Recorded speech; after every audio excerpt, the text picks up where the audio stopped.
You can't do it by reading. You can't. It's just not possible because, you imagine what it's like when you read, and if you have a good imagination, it may or may not be true. It isn't. I couldn't imagine how it could be. But, when somebody sits down with you and says, hey, this is how you do this thing that is so incredibly difficult to do, or that you could only imagine, how do you get a drum sound like that? How do you get a vocal sound like that? How do you make a mix do this thing through the speakers?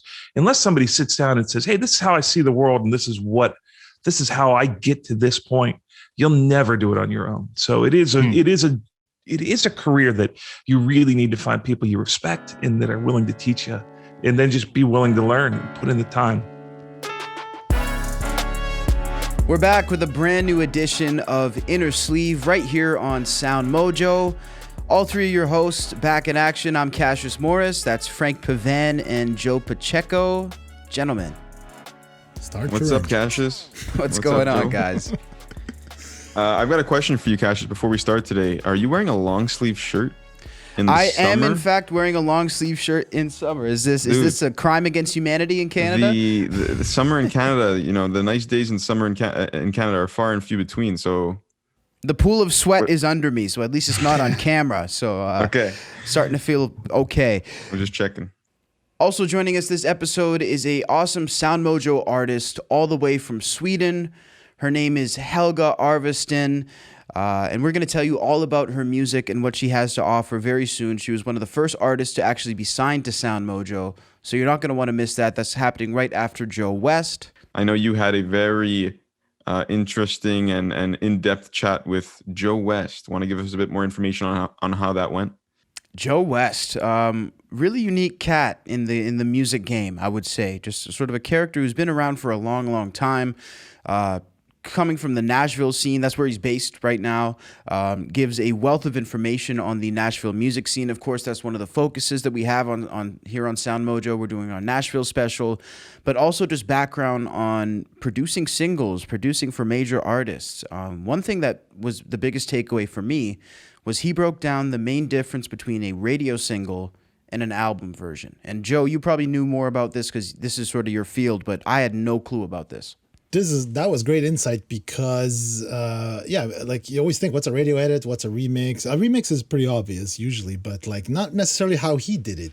You know what I mean? Like he didn't change the song that much, but his version was the most played version of so many of these songs, right? Who did he mention? Justin Timberlake. There's a couple. There's so many. I mean, this guy, I'm looking down on his thing. Like, it's incredible. The Mofats, Shakira, Jewel, Sky. Wow, man. It's I don't know how this guy, he invented the 8th day in the week. It's something I've been looking for forever. Like, how does he do this, man? And such a humble dude, right? Like, and another cool thing is like, I loved what he said about being an intern or just doing what you got to do to make it in the studio, especially today. Like already 20 years ago, it was tough to get in a studio because, studio's kind of like you trust the people you're working with. Yeah. And, you got to build that relationship with the producer, the engineers around in the studio. And it's like, it's true. It's what you put into it because I've been to some like educational schools that teach recording and engineering. And like, a couple of months in, you ask some of the students these questions, basic questions, and they don't have a clue. You know what I mean? So a lot of them aren't even following and they're in the school. That's it. And there's like so much and it's expensive. These schools are not cheap. Some of these in the States are like $80,000, $40,000. In Montreal here, there's some that's $20,000, right? So insane. And so I like his approach where it's like, very good, hands-on, and his academy and everything is working out really well. So you can't learn through books, is what he said. Right? That's the quote. 100%. He's all about that sort of shadowing people and really just learning with your hands, and also doing his own podcast. So just a very multifaceted individual, and it was really good to talk with him. So I don't think we should hold you guys up any longer. I don't know what you guys say. I think we should jump into this podcast with Joe West. Let's head west.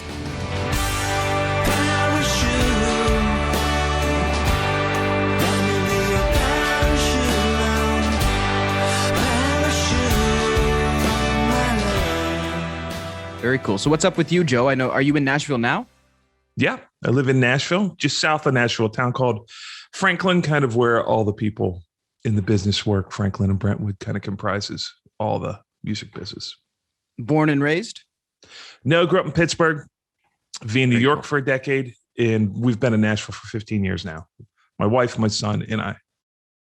Interesting. And I know that like the way that you started this is so unorthodox and really wild. I mean, you basically showed up to a studio one day and said like, I will wipe the floors, I will mop up, I'll do whatever, just give me a job. And then you ended up becoming, where you are now. Yeah. Yeah. I did that in Pittsburgh when I started off. And the guy said, "Oh, unfortunately, fortunate for me, I don't need a janitor. I need an audio engineer." And he was very kind. His name was Greg Vizza, very kind, and took me under his wing and should have fired me multiple times, but stuck with it. And I'm grateful for that. I've heard you mention a couple times, like you felt like there were things in your life leading up to that prepared you to produce records. I'm curious, like what exactly do you feel had you prepared? And was that a conscious thought in your mind? I don't know. I mean, producing records, it's such a vague, you're in the music business. A lot of engineers end up doing a lot more producing than producers do. So the chain going through and ending up as a record producer, I still do a ton of audio engineering too. I don't know what prepared me for it. I don't know that it is something, maybe interest, maybe curiosity, just this whole slowly going down a road and deciding, I want to find out more about this. It was a really organic thing. I don't know that anything actually can prepare you for it other than getting your hands dirty and starting to do it. I have an audio production school called Apprentice Academy, which is a hands-on, small, you sort of immerse yourself in the music business. But once you start doing that, it's just like, you just want to do, it's like any hobby. You just do more and more. And then if you can make it a career, then it's like, oh, wow, look at that. I just made my hobby into a career. That's fascinating. So in terms of like formal training, did you put yourself in a position where you taught yourself so much that you could then teach, or did you take teachings from others? Okay. So all of my training has been hands-on through mentors. That's why we call it Apprentice Academy. Being an apprentice is, in the old days, you would work at a machine with a journeyman or a master, or you'd make a samurai sword. It's like you would learn under someone who was who had a worldview on it and was considered an expert. And that's sort of that's how I came up for 30 years. I got to work under, incredible people like Greg Vizza taught me a bunch, but Phil Ramone, Frank Filippetti, Ron St. Germain. I got to sit in on these, Eddie Kramer, on these records with these legends in Dan Lanwall. I got to make these records. In every record, I'd take a little bit more. I'd say, I love the way they did this. And by the time I was working with folks like Dan Lanwall and some of the bigger names, I was just the engineer on the record. So, I wasn't maybe learning engineering from them, but I was learning production from them. Of course, naturally, just being in the room, you must pick up a lot. I mean, anybody you can't do it by reading. You can't. It's just not possible because, you imagine what it's like when you read, and if you have a good imagination, it may or may not be true. It isn't. I couldn't imagine how it could be. But, when somebody sits down with you and says, hey, this is how you do this thing that is so incredibly difficult to do, or that you could only imagine, how do you get a drum sound like that? How do you get a vocal sound like that? How do you make a mix do this thing through the speakers? Unless somebody sits down and says, hey, this is how I see the world, and this is how I get to this point, you'll never do it on your own. So it is a career that you really need to find people you respect and that are willing to teach you, and then just be willing to learn and put in the time. Fascinating. So Nashville is a great city for that, by the way. Absolutely. I mean, geez, probably one of the best. I mean, it makes me think in terms of like actual techniques. Is it one of those things where you can like make a list in your head, like, okay, this technique, or is it more like just a whole process, like you're saying? Yeah, well, it is. It is a whole process, but it is like when we have a 16-week program with the school, and when they come in, it's like I say, I'm going to show you today. We're going to get a world-class drum sound that could be on a #1 record or win a Grammy. Before we even hook a mic up, it's like I have the confidence because it is repeatable. I love that. You've got to have a good drummer. You've got to have, an engineer that understands what's appropriate for the song. But I kind of say, hey, I'm going to show you how to do this. Then it's yours. You go out and you do it. Do your own twist, put your fingerprint on it. So, yes, it is like, okay, here's a fail-safe. You can get great sounds on all these different instruments and all these different genres and approaches, but then you take it and you go somewhere with it, and you take it so that it doesn't sound like my drum sound anymore, but it's based off of my world vision. You need to find somebody. The YouTube is great for everything except for finding a worldview, how you view your craft. If you want to be an audio engineer, you need to get with somebody and understand what you believe low end is, what your foundation concepts for getting good vocal sounds are. And then you can be creative with those. But YouTube is fantastic. I use it a ton, but you don't really get that. You don't get a worldview. You get, oh, this is how I got this vocal sound. Or this is how I do this thing. You don't see how they see the world of video editing. If you're looking up video editing, if you're looking up how to do audio production, you get to see one trick, but you don't understand how they view the whole world. And it's more of a surgical approach. It's a one-off. It doesn't give you their mission statement. In your mission statement, your records end up sounding like your mission statement. Right. They're that makes a lot of sense. With 1,000 little things, but they end up sounding like your mission statement. We live in a world that if you didn't live on Earth, it would be weird that it rained. Think about that. That's Water true. falls from the sky.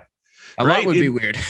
Gravity, all these things we accept. Those are our worldview. Once we understand living on Earth, you need to have that same thing whenever you approach making records as a songwriter, as a record producer, as a mixer, an engineer. You need to have a worldview of that, because that's what your record ends up sounding like. It's not all these little, I got this plugin. Right. I got this, little trick from Dave Pensato. It's not any of that. And Dave Pensato is great, by the way. Absolutely. I mean, it makes so much sense, though, because if it was one size fits all, like follow these exact, analytical steps, so to speak, or, I mean, there would be nothing to teach. Everybody would just do the one method. Right. And it would sound like what I'm sure the future of music will sound like. I can't imagine a version where human beings are still making records the way we make them. And look what we did 100 years ago. We were just getting off horseback. Mm-hmm. So you see where we're at now, right? I can't imagine that there's going to be audio engineers being audio engineers in 100 years. I mean, it's going to be AI. You see AI doing it. I can't imagine how it wouldn't be. Analyze this recording from the 1980s. I want it to be exactly that in depth, size, EQ, compression. And the computer, churns on it for 5 seconds and then spits out your mix. Wow. Which might be cool. I don't know. But the human aspect of it is really stellar. And if they can keep the human aspect in it, maybe that'll be the case. But, that's a little ways off. But the reality is, like, humanity is what makes things interesting. So you have to put a little bit, when you have this worldview of how you see audio or production or songwriting, you've got to make sure that you are honoring it in the work that you do. And then you have a special fingerprint. People say, oh, I'm only going to get that sound with Joe West, or I'm only going to get that sound with Mike Shimshak, or, some other producer or songwriter. I'm only going to get that thing through them because that's their indelible fingerprint. So do you think that technology could ever sort of replicate the human aspect? Because we're thinking whether or not it could. What's your opinion on that part? I don't know. I mean, like, for instance, I do a lot of video just because I enjoy it. It's been a hobby of mine. But like, they've got algorithms for adding hand shakiness to a camera. My buddy Sean was just telling me about his program that he just got, and it actually vectors out on the sensor someone's real hand shaking. So it will take your stabilized footage from a gimbal. It looks super smooth. And if you want that, like, hey, this was handheld and it's kind of chaotic, it'll actually follow the movements of real people shaking cameras, handheld cameras. So I think they will get that stuff right. I'm sure the first versions, just like the first versions of digital, were really bad, and the first versions of compressors were really bad. They'll get them better. But I don't know that you ever beat human beings in the end. I even think maybe some of the randomness that they generate into these plugins to make them human, I think even the randomness, I'm not so sure that your brain can't figure that out eventually. Right. And it's something that's not tangible, but it's just something, They call it the uncanny valley, I think. Okay. It was in AI, when they make a robot that looks too close to a human being, it falls into this little niche called the uncanny valley, where it disturbs people. People look at it and it's so close to a real human that it actually disturbs. It does something to us as human beings. And music kind of does that too. I see that in the progression of technology, but I think they'll get past it. I don't know what to think of it. We can't stop it. So I don't want to be that guy that's like, the old persnickety guy complaining about it. I just want to find a way to create. And if it makes creation easier and people can be more creative, I think it's a net win. We'll see. Yeah, well, let's hope so. I completely agree. It's fascinating how fast it's progressing. Also, in terms of like the first songs that you really heard, Joe, I'm curious, what was the first track that you really noticed for its production value and for its engineering? Because I sort of feel like most people listen to it just guitar riffs and such when they first discover music. I don't know what the first was. I remember being a kid and really loving records. I don't know that I had a good listening environment as a kid. Because I grew up poor and I would take like old Circle Jensen speakers out of like our Honda Civic after, we switched to a new stereo and put them up on my wall. So I don't know that I ever had hi-fi speakers enough to know what sounded good. I know now looking back that I think that a lot of the Eagles stuff is pretty special sonically. Christopher Cross record was pretty great that was my formative years. So looking back on those years, those kinds of records stuck out to me afterwards. A lot of James Taylor records were really special, especially the stuff done by Frank Filippetti, I think is really special. I guess I didn't know when I got into engineering, I didn't know what was good. Like I didn't know, what makes a good kick drum sound. I think that's what makes me a good teacher maybe. Is that you had to find out. I didn't have a concept. I didn't know what made something stereo versus mono. It's like, why don't we just take the kick drum and put it on the next channel and pan it left, right, and it'll be stereo. That was my thought process, which makes sense, but it's dual mono. It's still the same thing. So I didn't understand a lot about it. I used to think the Beatles sounded horrible. Because it was mono. Well, no, they weren't mono. They were very stereo. Those early, whenever the US releases were very stereo. They had mono releases, but the stuff we were getting was very stereo. I just thought they sounded horrible because they were small sounding and kind of mid-rangey, and I didn't know any better until I started to really get older and listen to the music and understand the genius that was in those records. So you grow, your perspective grows, and that just takes living to figure that out. And then to realize, I was wrong about that. I'm going to go ahead and, you're the guy that thought the Beatles sounded horrible. And it's like, you don't want to be that guy, but thankfully, your good sense sort of catches up with you and you start to hear it for what it is. Your mind grows. You understand what is stereo, what is mono. And next thing you knew, you're recording 55-piece symphonies at Ocean Way, doing something that would have been impossible for you to even conceive as a younger version of yourself.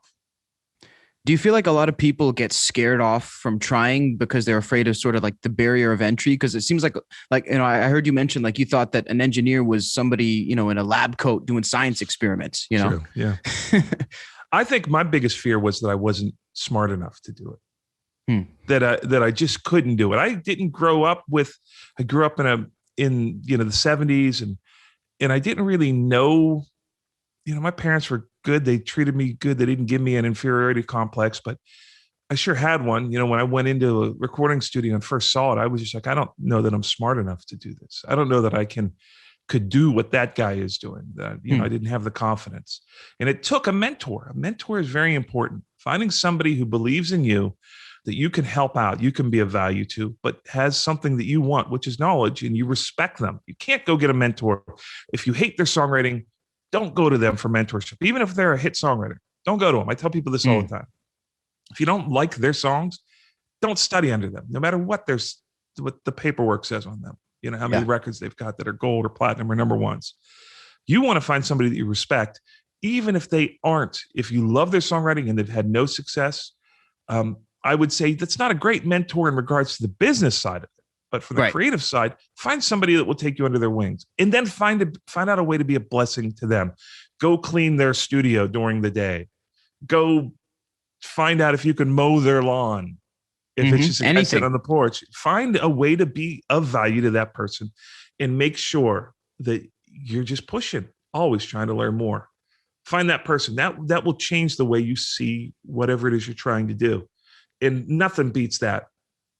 Nothing beats it. That's what we have a podcast too called From the West Barn, which is all about this. It's all about, we dig in real technically about we had Tony Platt on, and every microphone and mic pre and tape machine and console used on recording Back in Black, maybe the biggest rock record. I don't think you could argue there's a bigger rock record than Back in Black for AC/DC. Agreed. And just did a punch list, but that's a big part of our podcast. And we love that because we're nerds. But the other part of our podcast, which is like hey, how do you stay in a room? Mm. How do you get people to want you to be in the room next time when you're making a record? How do you get those people to say, oh, we got to have Jim in the room. We Keep got to coming have back. Steve. We need him. He helped the last time we were in this room. It was so great. And we were so successful with just getting the work done. We don't want to try it without this guy. That's what you got to know. And those are the important things. It's like find a mentor, be great all the time, try to fit into a room, get back into a room, and know what you're doing. Put in the hours. It's not that hard. Absolutely. Success is a consequence of showing up every day and just doing what it is you do. You can't, after a while, you will stumble into some success, some version of success. Even if you can't necessarily predetermine what it will be, it's just about the consistency, right? Like just continuing to grow your craft and your knowledge. That's why you have to love it, though. Yes, right? 100%. If you don't love it, it's virtually impossible. They say it's a lot of work, but is it a lot of work if you love it? And that's what you would have done anyhow, right? When you turn your hobby into a career and you say, oh, I just worked a 10-hour day. Well, you weren't digging ditches. You were making records. The last jumping off point in terms of like wanting to be the person that people want back in the room and have that recurring relationship with you. I'm curious, you sort of mentioned like how you're very quick to say no to people if you don't like their songs. You don't recommend you work with people if you don't like their songs. How about dealing with people's personalities in this business? Like, is that a deal breaker for you? Let me sort of contour what you just said. If I don't like this, it's not that I try to never look at it like I don't like your songs, I'm not going to work with you. I look at it as though I don't get what you're doing. And maybe there's someone better because if I don't get it, I'm not going to be great. Yeah. So it's like, I try to always look at it like that because one man's horrible song is another man's platinum record. There's so many records on the radio that I hate. So I like to think of it as like, I don't work on records that I don't think I can add to or make better. So I would, rather than, because I never, even though I may not like it personally, it's not my deciding factor. I will work on a record maybe that I don't like if I think I could be a really great part for it. So that's important. But in regards to people writing songs and making records, you have to find a way that you can, if you're not adding to it, you're detracting from it. So you just have to be careful with that. But rephrase what you were saying or ask that question again. No problem. Yeah. So we got that part about the creative part. I'm just curious, like, is it a deal breaker if the creative part is 100% solid, but you just don't want to deal with that person on a personal level? That happens. Some people make it impossible to work with them. There's a certain amount in the music business of managing people because they're off. They're not part of what makes them great. Is that they're off. Right. Is that they're like quirky. And quirky might mean that somebody shows up 10 hours late for a session.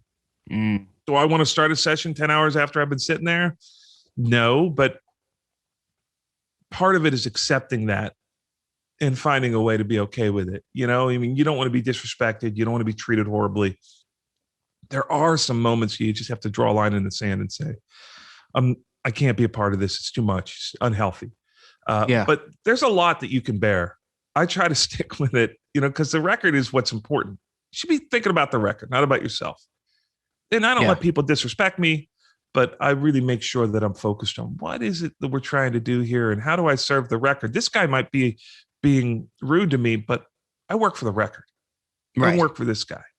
I'm not going to let the record suffer because this guy doesn't know how to treat people. Right. Mm-hmm. So all that has a breaking point, but you can push it pretty far before it breaks. Would you say it's more often the opposite where it's positive, or is it more often what you just described? Once you get to a certain point, people come to you for your work. Right. So it's self-fulfilled prophecy. They want what you do and they come to you. So you do what you do and then they like it. So right. They know what to expect once you establish an average.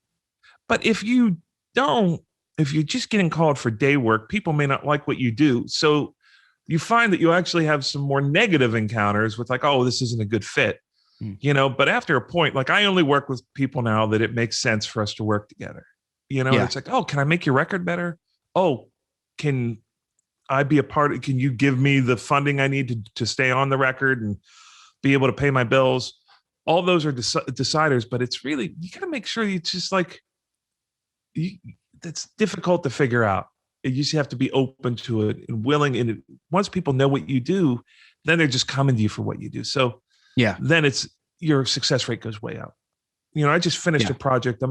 Can't talk about it right now, but I just finished mixing it, and it's a special thing. I think that it's like, we're going to be hearing about this thing every once. You kind of has all the feeling of a record that's about to go do something. Wow. And, but it's one of those things you just have to know. You have to be okay with them not being that way. Right. If it doesn't turn out. Right. If it doesn't turn out, but you know, you just have to treat every record the same and go into it in regards to being able to, if you're not going to give 100% regardless of your rate, you have to just make sure that you give it up to people. You can't, if someone pays you half as much, you can't give them half as much talent. Right. No. You got to just keep on focusing on doing that and making sure you're being the best version of yourself, to get back into rooms and make sure you're a blessing to people, make sure that they're blessings to you. It's all just a giant checking account, income, you know, your deficits and going in and out. And you got to keep it balanced. This is true. Keep the balance, right? Very rarely do you have to close the checking account. Yes. I think that's the point. What was the point for you, Joe, where you felt like, now after this project, people are coming to me for my work? Like, was it a conscious shift, or was it just like you woke up one day and people were coming to you for you? Yeah. You know, I did a record for a band called the Moffats, and it was sold like 6 million copies all over the world. It's a huge record. Huge record. And then it was like people, me and my buddy Jeff, who had worked on that record with me, were like, we'd go to Germany and do it was a teenage band like Hanson. I worked for a production company in New York City, and we had done Hanson and Mbop, the crossover version that was very successful. I don't know if you remember that song, but it was one of those earworms like the Macarena that was it was so popular, people were, you know, annoyed by it. Right. So we did this version, and then we did this other thing that was big, and it was like, oh, these are the guys that do 13 to 15-year-old kid pop rock bands. And so that's what we did for a while. So that was maybe the first time that I noticed it. When I grew up, I was doing a lot of popular bands in my region that got record deals. And I was kind of like, oh, go to that guy. He does that AAA thing. And then I started working with these guys that did remixes, and I did Shakira and Justin Timberlake and the Baha Men and on, Mandy Moore, Jewel, all these big remixes, right? And so I was known for that for a minute. So yeah, I mean, it's sort of come through relationships and just it comes naturally down the pike, you know. And you may be known as the dance guy for a minute, and it's like, I'm not really a dance guy, but that's my lane for now. But right now, that's kind of what's happening, and you spend maybe a year doing that, you know. It's an odd little thing, but people, I guess, after I started writing hit songs, and the first number one that I wrote as a songwriter, I also produced, engineered, and mixed, and played most of the instruments on it. So that was really a big one, where it was like, from there on out, it was just kind of like, oh, we'll go to that guy for this thing, you know? So that was all along the way. There were little moments, but that was the big one. And from there on out, it's just like, that's what I do now, which is get together, collaborate with an artist, make a record, usually write it or help them make their songs better, do rewrites of the songs to really make them into what we think are hook-laden hit songs, right? And then make the record. So that's sort of the current state that I'm in. You know, it's like, that's what I'm known for, and that's what people come to me for. That's still I still mix a lot of records. Yeah. You know, so I will do that where I'm not really writing or producing, but every blue moon, someone will, you know, it'll all be the right fit for a record, and I'll jump on it and mix it. I love that. You know, before we jump into a couple questions about Nashville, then wrap up, I just want to know, from morbid curiosity, from a personal standpoint, what was your sort of involvement with the Senorita remix for Justin Timberlake? Like, how much of that did you structure? You know, it's funny because people will come up to you and go, oh, did you get to meet Justin Timberlake? And I'm like, I worked with him one day. I mixed Senorita, a remix for it, and that's it. It went out. It became a 12-inch or whatever, got played in specialty outlets. In the old days, they would have a record and then it became successful, like the Hanson record. And then it's like, oh, let's throw a bunch of money at the record. And now one song that you know on the record has 12 versions of it. Right. Like we did like that Z100 pop mix. That was really the big one, right? Probably bigger than the one that was on the record if you bought the record. That's why a lot of times when you buy in the old days, you'd buy a record, be like, that doesn't sound like it sounded like on the radio. It doesn't, I don't like it as much. It's because it's missing half of the production. It's totally different, a different session. Totally. So yeah, on those, like the Shakira thing I did was a remix. She had a big hit with that wherever, whenever, wherever, the big first hit. So I did a version of that they ended up using. I don't even know where they went to. They went out to just club mixes. I don't know. I don't know if they went to radio. It varied, but that was what the Justin Timberlake thing was. And it was great. He's such a talented guy. But that was, once again, I got hired by a production company, group of producers. And then they hired me, and I probably did 10 to 15 gold or platinum certified big name artists, B2K with Puff Daddy, and wow.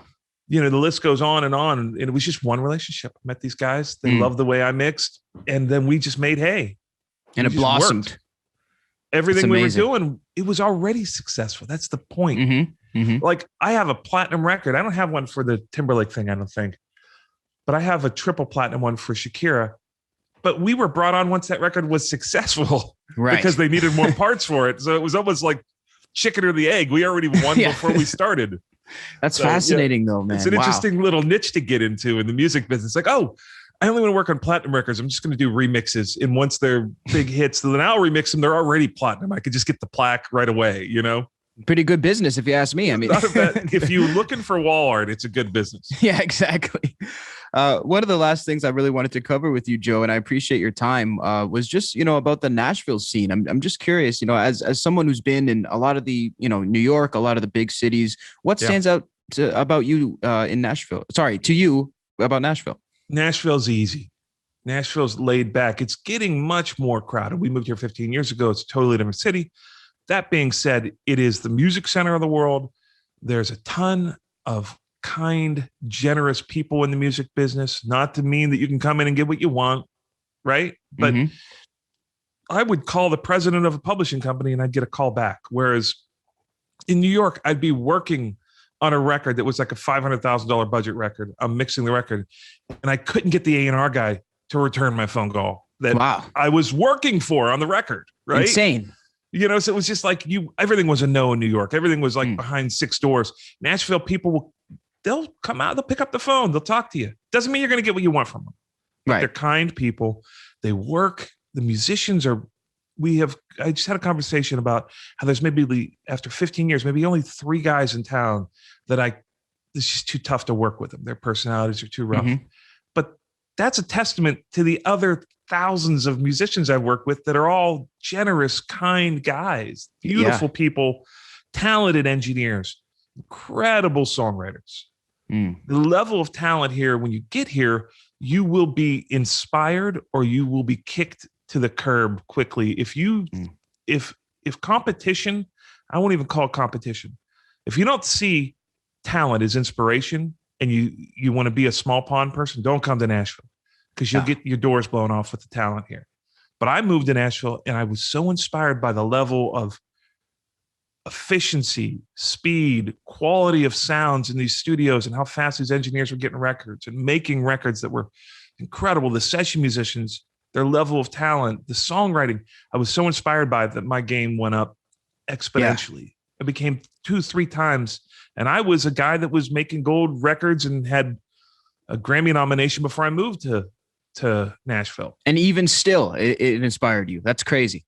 It was, I had to catch up. When I got to Nashville, it was just the pace down here is what gets you. The level of talent and pace. In New York, you're just lamenting over a record. Sit there for months lamenting over this record. And sometimes it's unique and beautiful, something you might not get in a fast-paced record like Nashville. But you move to Nashville and it's like, you just have to keep up. It's like, oh, my platoon's up there jogging and I'm way back here. Like, I just had to try to keep up. I had to learn how to be good quickly. I had to get inspired and stay inspired. But it was like seeing all these people. It was just, for me, it was a light. I was chasing them. And then once I got up with them, it was like, you're in the ether with them. You know, you're able to do some things that are beyond your ability because of just the way the creative process happens. Nashville's great for that. New York was great too, but it was, New York has kind of, in LA, have kind of squeezed the music business out of the sponge. Yeah. Right? It's different now. It seems different from where I'm sitting, at least. Where are you based at? Alberta, Canada. Okay. So, Yeah, I'm sitting far, but New York and LA, it's such an expensive city. Both of those cities are very expensive. And there's no sense. I don't remember a big sense of community. I had my own little community in New York, but Nashville has a giant community. Like, people will say, "Oh, I know Joe West." And I've never met him because they just know of me because I've been in this giant pool of creatives, people down here. And they're like, "Oh yeah, I know that guy. He's great. I love him." And I'll say the same thing. And not because I've met them. I'm not lying either. It's like, I know their work. Right. I've heard what they've done. And I'm like, I'm a fan of what they do. Or, oh, they made this record, or that's this guy that played this guitar part, or, so it's an interesting thing. It's very big in Nashville, and it's changing. People, they say 100 people are moving, 100 people a day move to Nashville for the music business. Maybe not just for the music business, but 100 people a day. And it's getting big numbers still. What is that? 100 times 365, 36,500. Is my math right? It's not 300,000. It'd be 36,500. Just about. And imagine the competition there. I mean, the amount of people that are actually super gifted. Yeah. And the music business is always changing. It's different than when I moved here. And, you look at these guys like, oh, Kenny Rogers ended up kicking Merle Haggard out of the number one position. And then it was Kenny Rogers' era. And then Kenny Rogers got kicked out by Travis Tritt. And then Travis Tritt got kicked out by Rascal Flatts. And Rascal Flatts got kicked out by Sam Hunt. And it's like, let's not complain about any of this. It's outside of our control. Just get into a community, make great records, accept the community and the reality of it for what it is, and just try to make great records, try to make great recordings, write great songs. Do that. In the stuff that's outside of your hands, don't worry about it. Just deal with it, accept it. I love that. Nashville's a great town for that.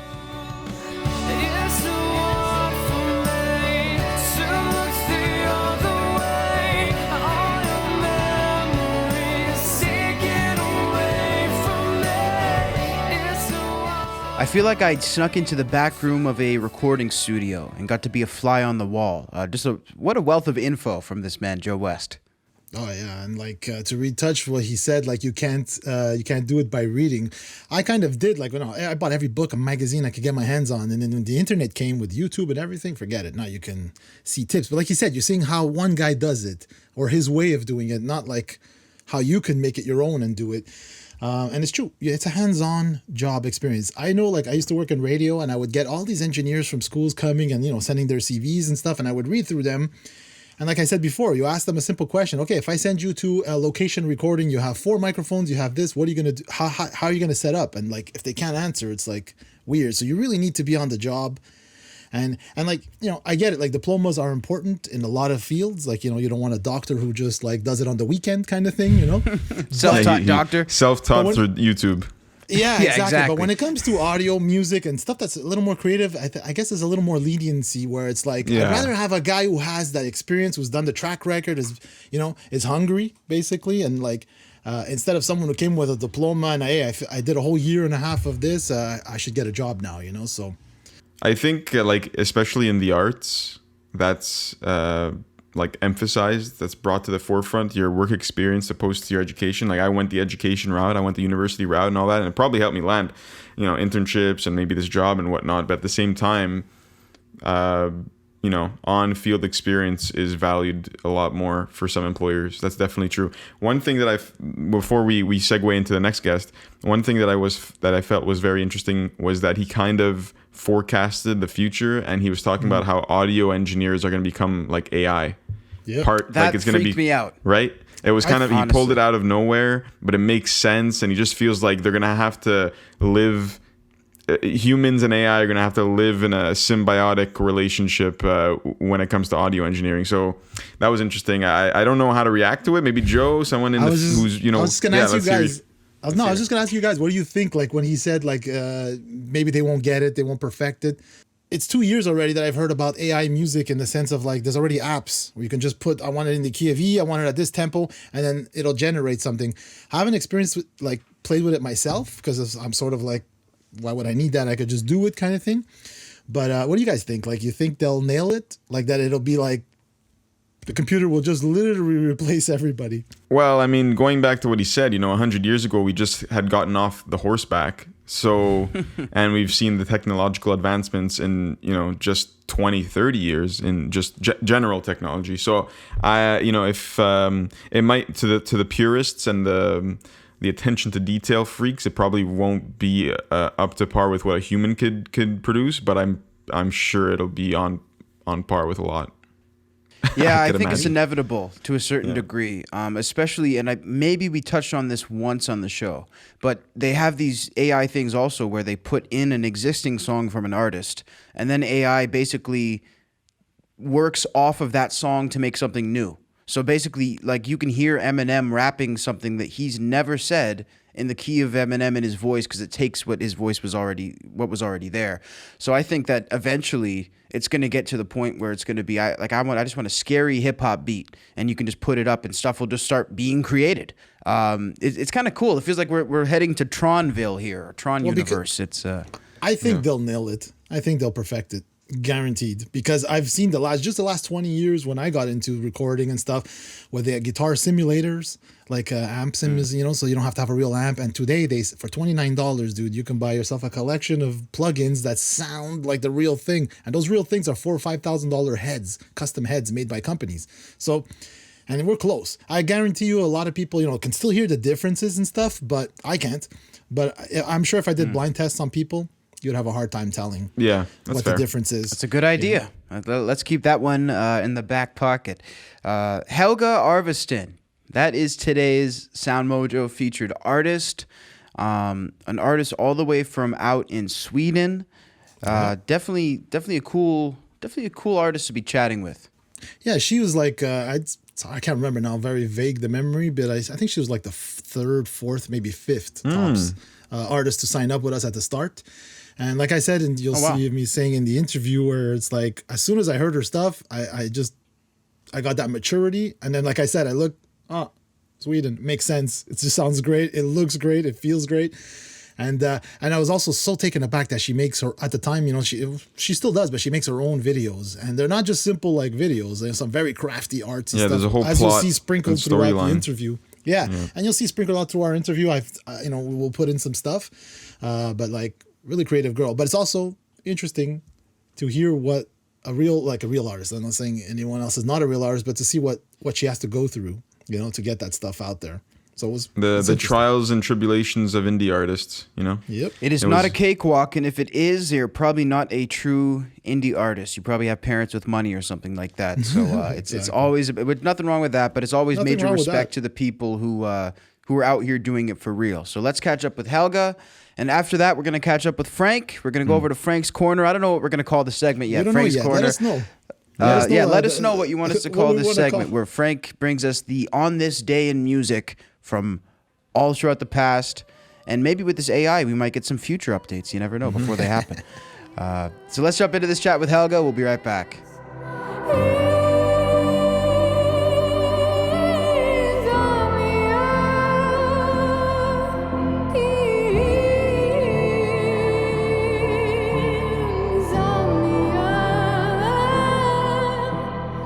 We're back on Inner Sleeve with another fantastic guest. I'd like to give a big warm welcome to Helga Arvesten, all the way out in Sweden. Helga. Hi. How's it going? To me. Hi.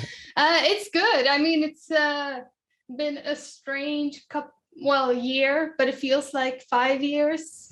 Yeah. I can relate. Tell me about the process for you. Like, what exactly has been going on, maybe for the last couple of months from your music standpoint, in terms of, I guess maybe Sweden is still on lockdown, or? Well, we haven't had the same kind of quarantine rules as many other countries. That's true. But things are starting to come back. I mean, you're seeing more people coming out, but I can't tell if it's more the summer like summer vibes, everyone's drawn out, or if it's because of quarantine, everyone getting their vaccinations and so on. For my part, life has been going on pretty normally. I'm a bit of a hermit, so I kind of enjoy staying inside, watching Netflix, playing video games. I'm with you on that. It's a fun time it's a great way to pass time. Yeah. It could be worse. It certainly could be worse. Totally could be worse. Yeah, if this was like 100 years ago and we had no Netflix or video games, what would we do? Seriously, or medical care, or any of those things. Exactly. Yeah. Well, you know what? Like you sorry, just to interrupt, but Helga, you were saying like you enjoy staying inside and doing what you do inside. Like has the entire pandemic and quarantine kind of changed your approach to music making, or has it maybe accelerated your approach? Like, have you focused even more so on it, or? I wish I could say that I've been more productive, but I feel like the pandemic has kind of taken a lot of energy out of you. So for me, like I work full time on the side to try to make this all happen. And personally, I've just kind of come home, been like, okay, you're taking in all the signs, all the limitations. And for me, I'm also like very conscious about everyone around me. I have ADD, so everything is kind of like, what's going on over there? What's going on over there? So the whole social distancing thing has been like, oh, fuck, I need to back off. Oh, sorry. It's okay. We're uncensored. So I wish I would have been more productive, but I think it's been more of a reflection time, like to think about what am I doing? No, fair enough. Fair enough. I think many people have thought the same thing. That's pretty much everybody, though. But have you been feeling inspired to write, or has that just been, or are you sort of saying like this is just the time to step back from maybe the writing for a while? The thing is, I have so much material. Oh, and one of the issues I have is like getting it out there, getting it to the final process where I feel like a bit of a perfectionist. I don't know if I ever feel like something is ready. So my biggest problem is also like I have maybe 5 or 10 half-started songs where I was like, I'm not getting the vibe, like eating the food, it's not delicious enough, so I'm not gonna finish it. I'm not gonna go into it like 110%. So I think that's been the issue. Trust me when I say stay here, that there's no need to feel fear. You'll see it's everything to me, holding you close. What's the music scene like over in Sweden? Like right now, let's say bring it to this present day. I'm going to be totally honest. I'm not so, what do you call it? In depth or like so aware of the Swedish music scene. It's a lot of pop, a lot of mainstream, which is great. And we're pretty famous for that. I think more for our songwriters, producers, and that whole thing. But personally, I think the music scene, it's difficult to know because we have a tendency in Sweden to only support mainstream artists. And if you have a limited budget and a limited amount of record labels, then they can't take a chance on maybe something more alternative or different. And also the same thing goes for like venues when they're booking. It's such a small scene that it's like, oh, that manager knows that booker and he helped him out or her out on that previous job. So now, they're not going to take the person who emailed and was like, hey, I would really like to play for free at your venue. So it's like everywhere else, basically, where the mainstream gets the attention and like everyone else is like, you have to hustle for whatever, anything you get. Have you ever performed? Like, have you performed live your stuff? Because, like, I know, like, I've known you now for about 2 years with the sound. When you submitted your music to SoundMojo, and like, just I've always been a Swedish music fan, like in the sense of like from Max Martin to ABBA, right, to the death metal, like the Swedish death metal. It's just like everything they do. I've even heard like Swedish hip hop. Everything they do is just incredible and well done, you know. So when I heard your stuff, I was like, not surprised. She's from Sweden, you know. It sounds great. It looks great. She's super talented. So yeah, I was wondering, like with your music, like with songs like "I'm Here," right, is a lot more cinematic. The video is really cinematic. I was wondering, like, have you gotten a chance to perform that stuff to a live audience? I'm Here. No, I have performed other tracks. I think the issue was like I had this whole. I hate compromising the background, The like visuals and stuff. well, yeah, and the piano, the synthesizers. Okay. So having like a constellation, bringing it down to like 2 people or 3 people, and then I had a group and we were doing it together, and it was so much fun. But in the end, it was so hard to get bookings. So it was like 6-7 months of trying to get in rehearsals and trying to do that thing to show up to one gig, and then you got the worst time when no one was there. Wow. And, You know. and you didn't get paid. No. And then I finally felt like, okay, maybe this isn't where I'm supposed to focus my energy. If I have a limited amount making music and so on, this isn't bringing in not the likes, but I mean the audience and exposure that I need. Yeah. So it's difficult because I feel like as a musician, you need to always pick and choose the areas where you put your energy and where you focus, if it's marketing or so on. Like I suck at Instagram, and I've just come to like accept that I'm never going to be good at it.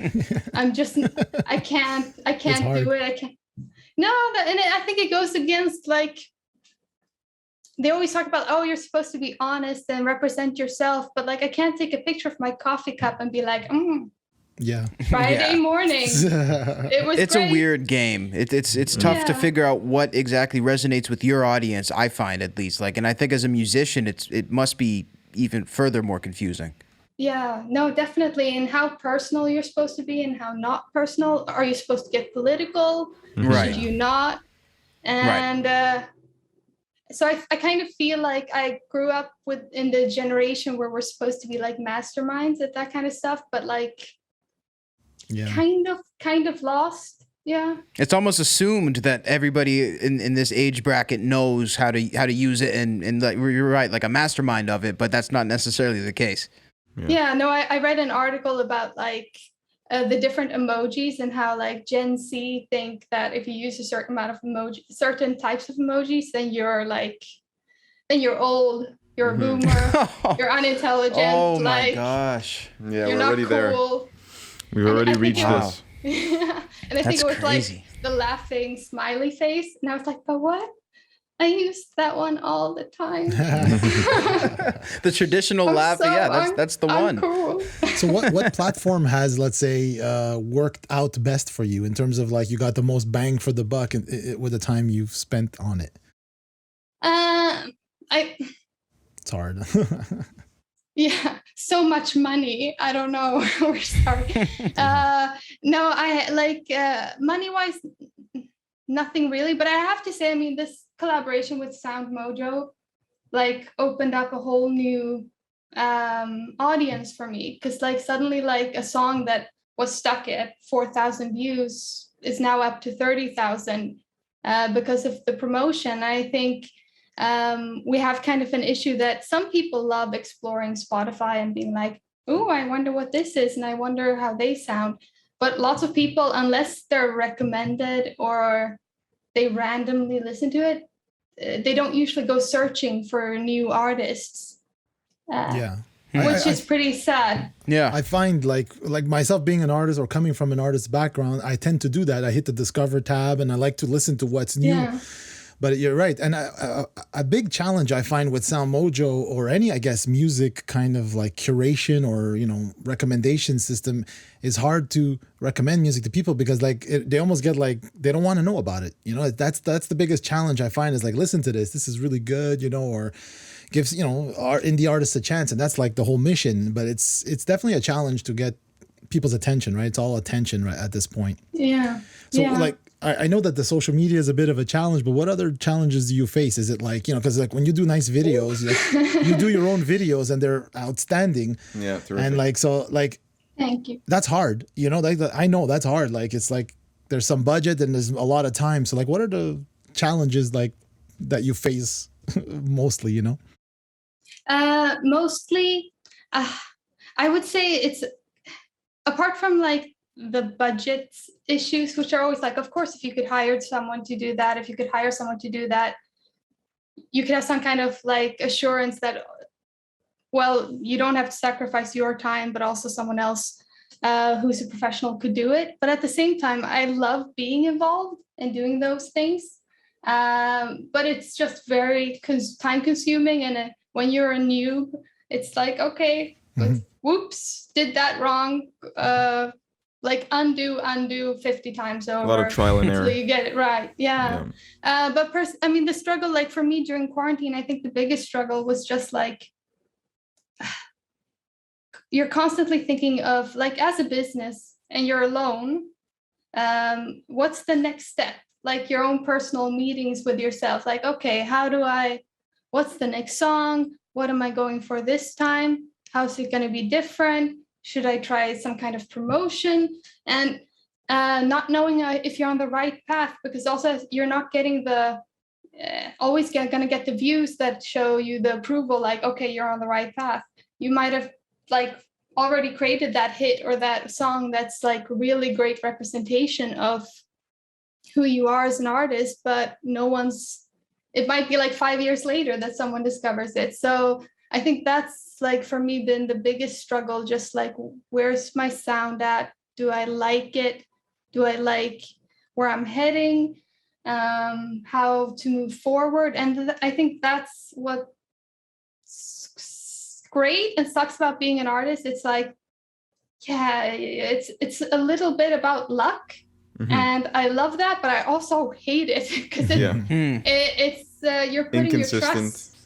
Yeah, and you're putting your trust in like the fact that someday something will happen, and you can't always trust like the marketing tools that you are given that they will work.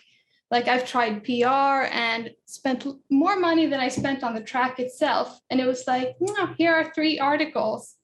But people don't click. It doesn't matter if people don't click and watch the video or interact with like the material. So I think that's been my biggest struggle, being like, okay, what's my smart next move? Right. Yeah. And that's the thing. It's like music is incredibly personal, and at the same time you have to treat it as a business and balancing that, and at the same time not knowing what the fuck you're doing. Like, but that's a hard thing to balance. But that's kind of like, sounds like life, But like honestly though, like also a lot of respect out to those artists who do that, who manage that, like yourself. Like we had Timmy Life on as well, and he's just saying like, and same for you. Like I work full time on the side, and this is, like you said, my personal project at the end of the day that you cater to and you nurture like it's your own child. But you do it out of your passion and love for your art and your music, but you keep your things within a realistic reach at the same time. You have your trial and error moments. You have your moments where like, oh, I wish something would have been different. But at the same time, you're just doing it because you're committed to it. And it's important. It's important. It's your personal project, Yeah. Yeah, definitely. I wish you kind of could like fast forward to the future, get an idea like, am I heading in the right direction? Just a snapshot. Yeah, precisely. Just a little preview.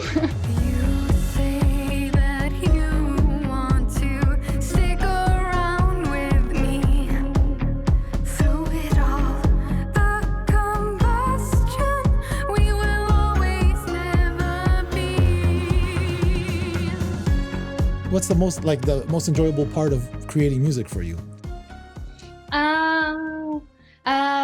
I think for me personally, the writing process, because for me it's very quick.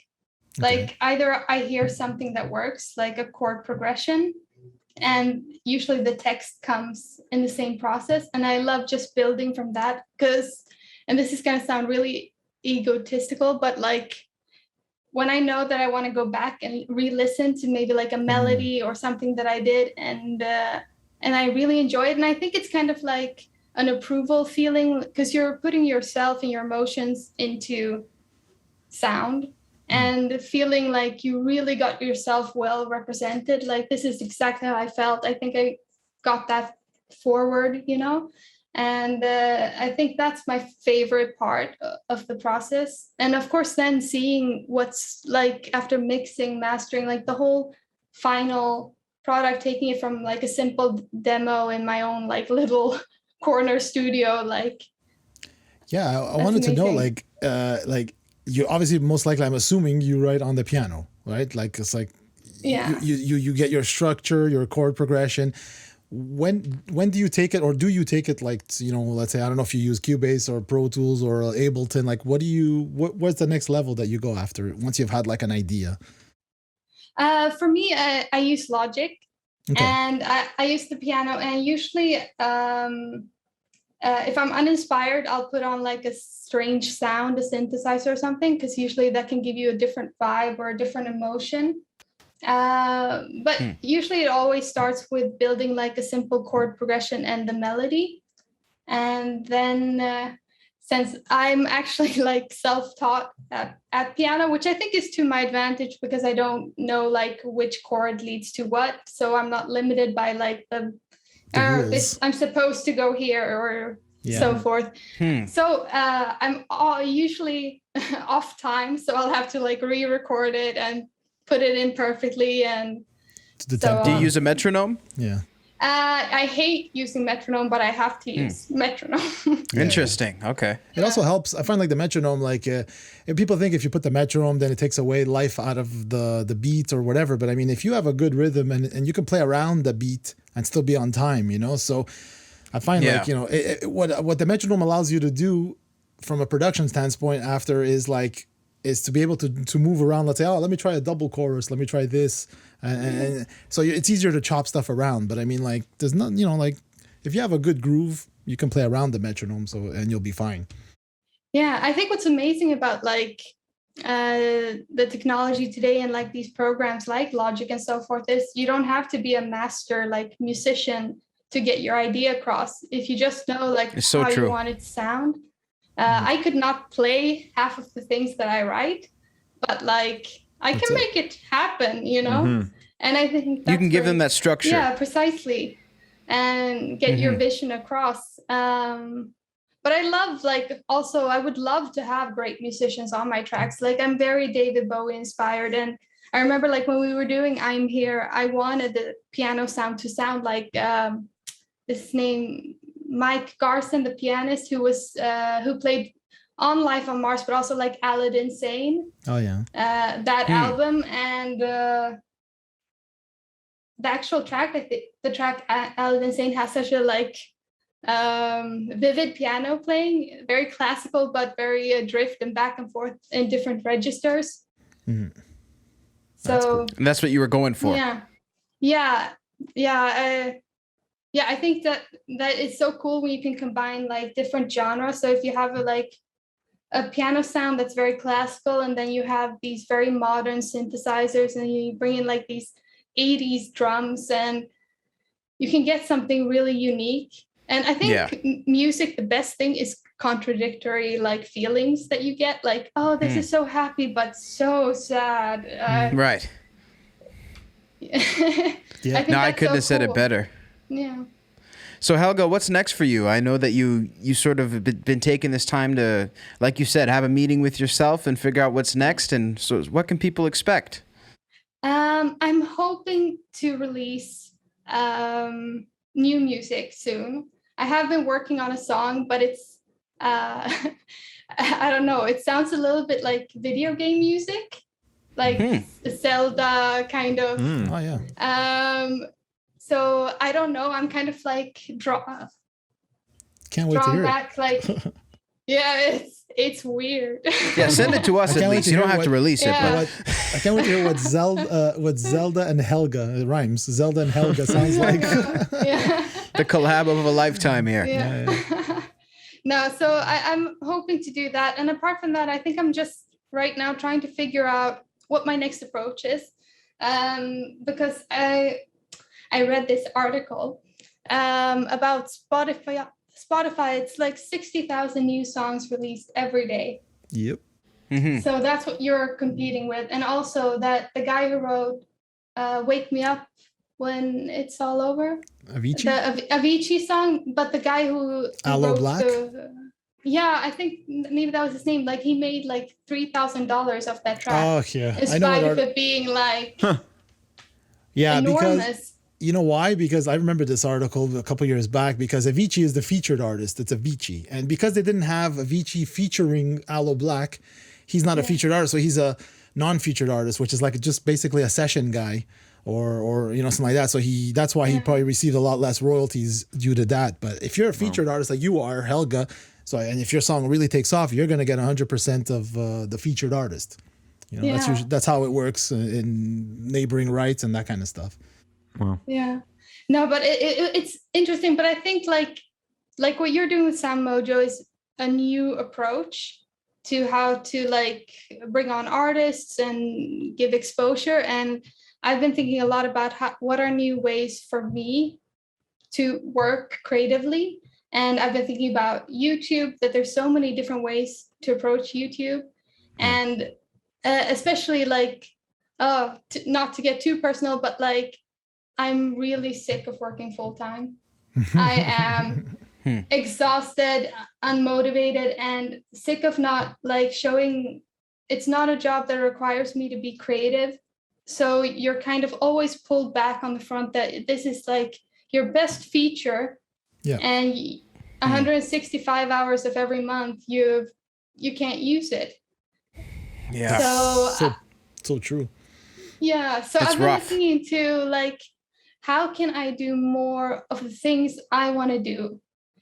And maybe even streaming like video games and trying out new things. Because I think also like sometimes you limit yourself with also, I can only show myself in this one aspect of as one person and this musician and That's it. nothing else. And I can't put any time or energy into other parts.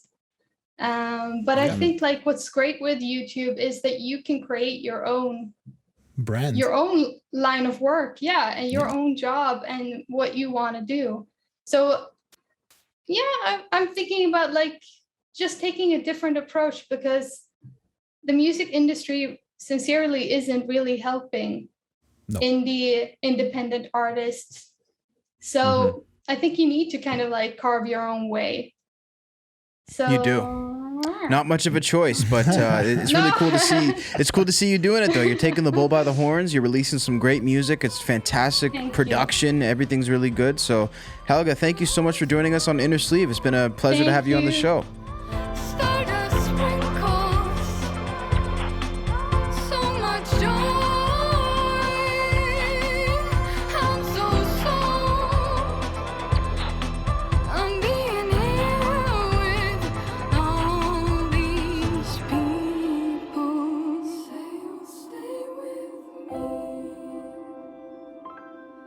Good chat with Helga. That was interesting to see the way that she operates, working her regular job and making it happen all the while. It's impressive, if I may say so. Respect, man.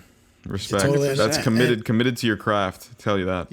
I know, and I know, like having heard her say, you know, like she struggles with finishing a piece or like putting all that energy into it and stuff. It's a surprise to me, but it's not a surprise to me because I'm the same way, or like a lot of artists are the same way, where it's like I look at her, I'm thinking, wow, you have so much potential, you know, you have so much talent, and you're creatively, but then it's like when you're the artist, they have their own struggles to deal with, you know. So but they're their harshest critics, Joe. Yeah, that's it. Yeah, no, totally. Yep. That's it. But it's interesting, like when you're on the outside looking in, you're like, what are you talking about? You're so talented. You do this, and then it's like, you're also human, right? Like you have your day job. You have, you know, you don't feel great that day, or something came up. So it's a great insight into what a lot of these people have to do, you know, and what they resonate with, you know. Like we were saying, not everybody at this age level is an expert at Instagram or an expert at whatever the platform may be. So it's a very, you know, connected a lot with her in the sense that I saw myself a lot in those struggles, and I see it a lot with the people who write me. Like, oh, I don't have money budget for a video. I don't have this. Can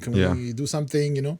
So props to Helga for coming on the show. We enjoyed that chat with her. As like we mentioned a few times on the show, one of the founding artists to SoundMojo, or one of the first to sign up. Yes. So that's always cool. One of the first to take a chance. Take the leap.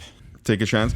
Speaking of SoundMojo, we saw that we've hit 22,500 subscribers. Wow. Let's get to 23K. Road to 23K. Soon to 25. Then next up, 30 is another milestone.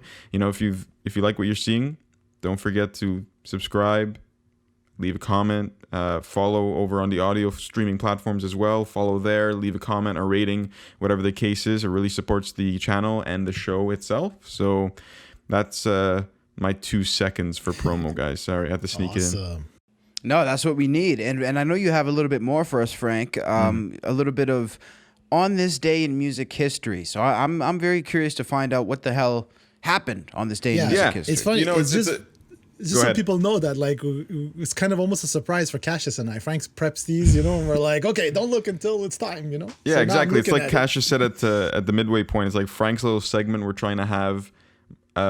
We've had it sporadically throughout the history of this show, but now I think we want to make it a staple 100% going forward. So on this day, July 30th, of course, when this video is live officially, July 30th, 2003, the Rolling Stones, AC/DC, Rush, the Guess Who, Justin Timberlake, the Flaming Lips, Sass Jordan, and the Isley Brothers. Don't know if you guys can correct me there. You had it. Isley, perfect. Isley, yeah. Played a benefit concert in Toronto, Ontario, Canada, to prove that the city was safe from SARS. Of course, there was the pandemic, or I guess, world widespread virus of SARS. And this concert, guys, had 450,000 spectators, and it was the largest concert in Canadian history. So Holy shit. I didn't That's even know amazing. this happened. 450,000 people. What's going on here? That's a mess. Well, what were you? You were like 8? I was 7. What year was this again? 2003. Oh, so okay, so this is funny. I actually know somebody who was there. And they said that it was like one of my friend's parents who was like when we were in school. And she said, yeah, it was one of the most amazing things she'd ever seen. And I'm pretty sure that goes down as one of the most legendary AC/DC shows, because they, if not all of them, at least AC/DC shot that for a concert video. So you can find that online.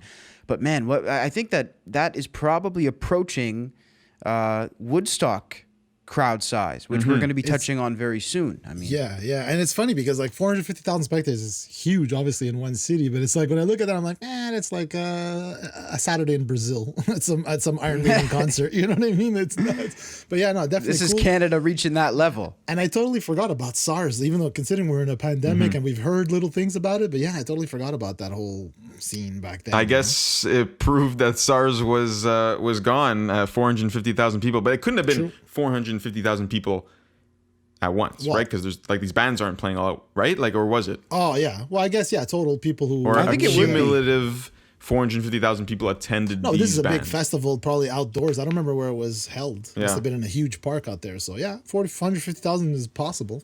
Jeez. Crazy. I know they've managed to do it though in Toronto. They've had some really large scale shows that I sometimes wonder how the hell are all these people fitting. Quebec City but too. yeah, they Quebec City's done it. Yeah, well, with I think Paul McCartney a couple years back, it was 300,000 people or something in the Plains of Abraham, Insanity. basically. I know, it's nuts, these shows. Jeez. Are you guys into going to these shows? Like, I've always been someone who's like, it's too many people. You're all day. It's not. It's like you go to a show, you come home, you're comfortable again. Whereas here you're there the whole day. But obviously, like, with the experience of the artists and stuff is. I think the number of people is less of a bother to me than anything. Like, if it hits that grand of a number, sick. I was part of that moment in time in history. But like, I just as long as the events run properly, I have no problem attending. You know what I mean?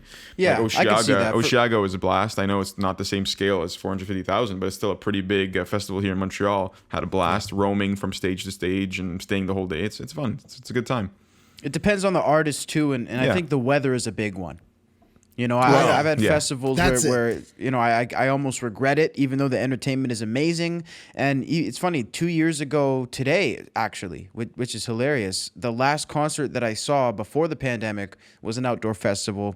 And so I remember thinking how awesome it was. So, well, that's crazy, Frank. So what's the next one? Yeah, okay, we'll move on here. July 30th, 2016. Only 2 this week that I kind of felt were worth mention. Jack White of the White Stripes, of course. He had a mission to play the first record in space, and that was accomplished on July 30th, 2016. A Glorious Dawn by composer John Boswell, mixed with audio of American scientist Carl Sagan. Describing the universe, was played 28,000 meters above Earth on a space roof turntable. The record, it took a twist though. The record played for about 80 minutes until the high altitude balloon, which carried the contraption, burst and propelled the turntable back towards Marsing, Idaho.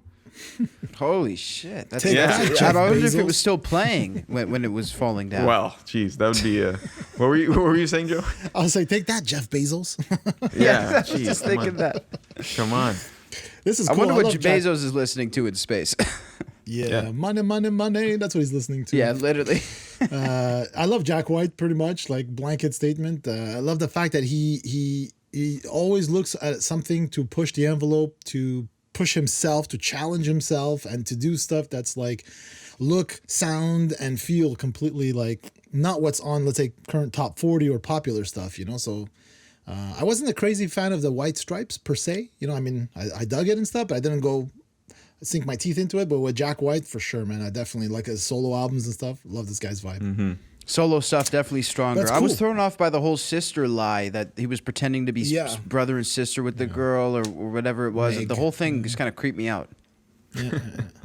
So But this is cool. I that's didn't- Frank. That was Frank's corner. Let's Frank's be Frank. corner. Cue Let's the be Frank. graphics. I don't know. Yeah, we should get more graphics for this. I think no, Let's Be that's Frank fun. should definitely be the working title. Okay. And we should have like a Frank Zappa theme, you know, like something in the back. Let's be Frank. a new theme song we have to incorporate into We'll it. put Okay, you I'm down with a for this. Zappa beard and Zappa hair. That's gonna. Oh, That's gonna Get one of those look. filters. Okay. I Yeah, like it. exactly. Okay. We're gonna I have to dig talk it. love to it, Max. guys. We'll talk to Max. Yeah. Get a thumbnail going. Talk to Max. Well, this has been a Alright. fun episode, guys. We had we went all the way from Nashville To Sweden. to Sweden, Sweden, back to to Canada, And to Toronto. space. and to space. Wow. we touched all angles on this Yeah. episode of Inner Sleeve. We appreciate you guys listening. As we mentioned throughout the course of this episode, gonna mention it again. Click that subscribe button right here on YouTube. It's below this video. There's a little notification bell right next to it so that you can get real-time updates about everything that we're putting out. Also, take a look at those polls and comms tab posts. We want to know what you guys want to see and hear on this podcast, and we're definitely taking note of all of you guys' suggestions, so make sure to put them there. Also, follow us on social media at SoundMojo. That's Facebook, Instagram, Twitter. Wherever you can find social media, we're pretty much on all of those platforms. So thanks so much for tuning in. We'll catch you guys next week.